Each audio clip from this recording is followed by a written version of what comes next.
My story starts when I was about 14, 15, trying to drink.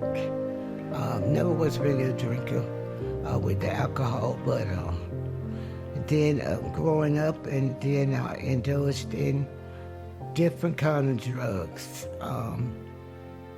like the speed pills, and it went from that to cocaine.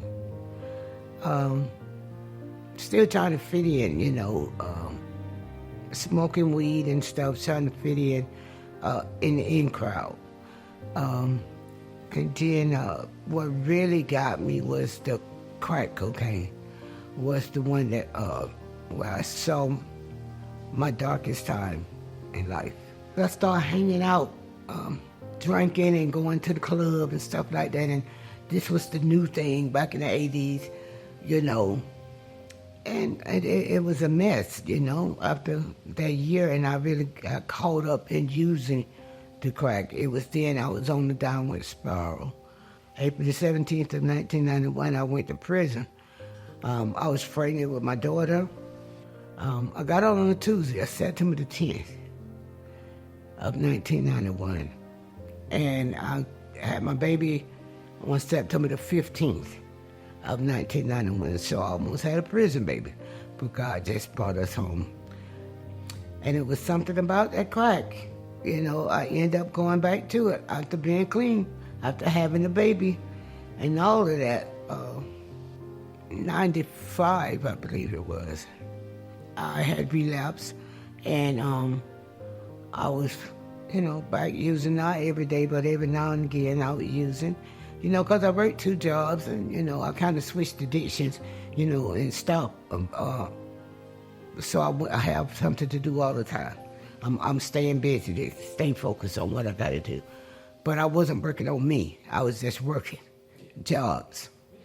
And my mom was taking care of my baby. I only had 1 kid at that time. So during that time, I realized I ended up going back out. I was in and out of jail for a long time. It seemed like every other month I was going to jail. My sister did everything that I couldn't do because I was using. I lost my mother on March the 31st. She passed in my arms. It was like they was waiting for me to get there. She was home and there home. And so when I got there, me and my mom talked, and I understood. I knew that she was waiting for me to get there. My mom knew I was struggling when she left. So she went up and talked to God and let God know her baby was still struggling. April the 22nd is when we laid her to rest. So a lot of the friends that I was associated with was dying one way or another. But then another person got killed over here, and then I ended up getting a drug charge. I got 30 months probation. I made one phone call to a lady that I know, Miss Brenda Dolly, and she called Katie and Stacy, and that was the dots right there. Once she connected the dots, I was off and running. I was here. Well, I was supposed to get off of probation June of 25. I get off of probation next month. So that 30 months turned out to be 15 months with no violations, no nothing. It's very successful, and completing the outpatient successfully and finna graduate. This wasn't a part of the probation. This was just me and God. The best kind of relationship that I can have right now, and to be able to show my kids how much I really appreciate them, is just to be clean and sober, because it's been so many years since I've been clean and sober. And now I'm right at the 25th of this month, it'll be 9 months. I'm getting ready to go out into the real world now, which, I'm just focused. I'm doing this here because I'm ready to do it. Foundations that gave me a foundation to build on.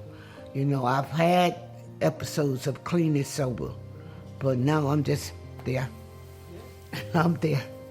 And I'm very grateful for foundations because it gave me my life back. And I don't say that sparingly. All the tools and stuff, that they offer, I took heed to it. I became honest, I became open-minded, I became willing to do whatever it was that I needed to do to get well, and to live my best life. So that's my story, and I made it through. What was different was I was willing. I was ready. I was open-minded to give life a chance because it's more to life than just using, than active addiction.